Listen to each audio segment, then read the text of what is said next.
Last Tuesday, the killers of 21-year-old Razvan Sirbu were jailed for life. Razvan had been sleeping rough in a tent in Maidstone when two teenagers attacked him with a meat cleaver. You might be wondering what this has to do with the Charter on Public-Private Space.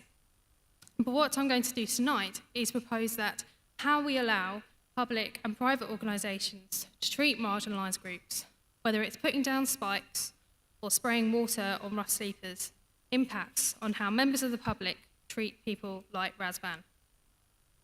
So my pitch today proposes to get a legal commitment in the proposed public space charter that bars developments from incorporating anti-homelessness architecture like spikes into their schemes. The first thing to say is that the idea of violent and aggressive displacement of homeless people is nothing new. Homeless people have historically been subject to surveillance and regulation. They've been contained in workhouses, hostels, and shelters, and they've had their mobility restricted under vagrancy and trespass laws. In London alone, there were 1,000 arrests under the Vagrancy Act in 2014.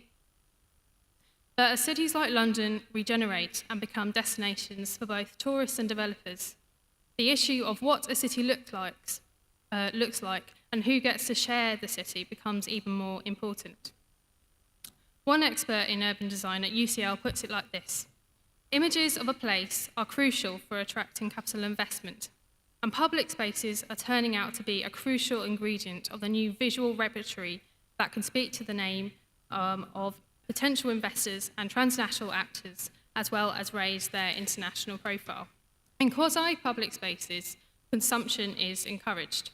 And if an organisation's sole interest in owning a space is to attract consumers or to present an image about its brand, then by definition, people who don't have any money are unnecessary and therefore can be discarded.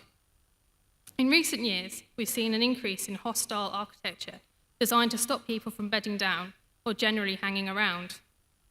These interventions can range from the more benign to the frankly barbaric. Benches are subdivided or sloped to make it uncomfortable for people to lie down on.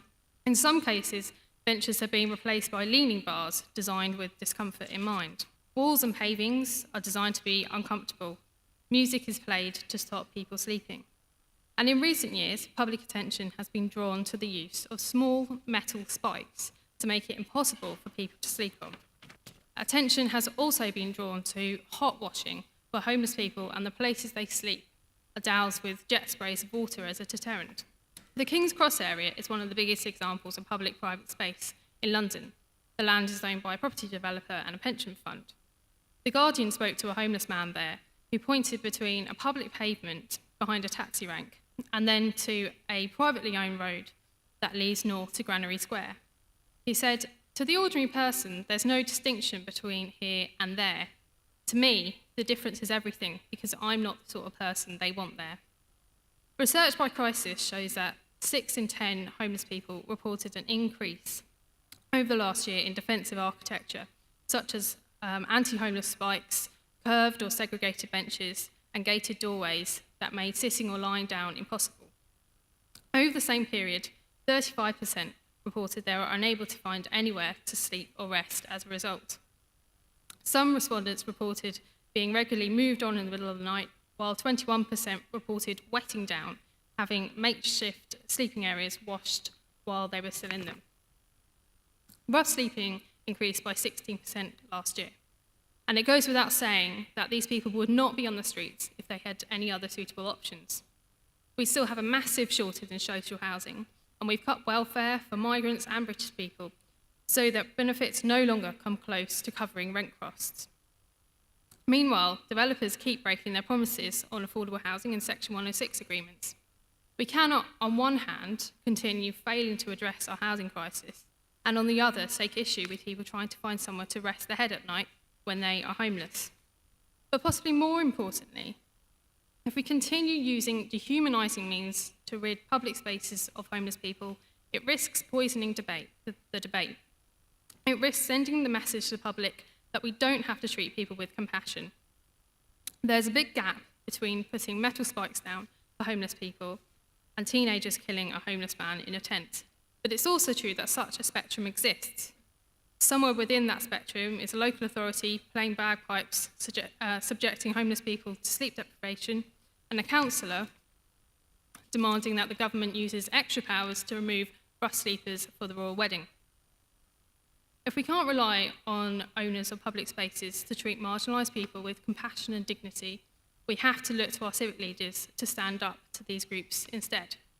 Sadiq Khan was elected to be a mayor for all Londoners. I believe his charter should be a charter to protect all Londoners, whether they are lucky enough to have a home or whether they are not.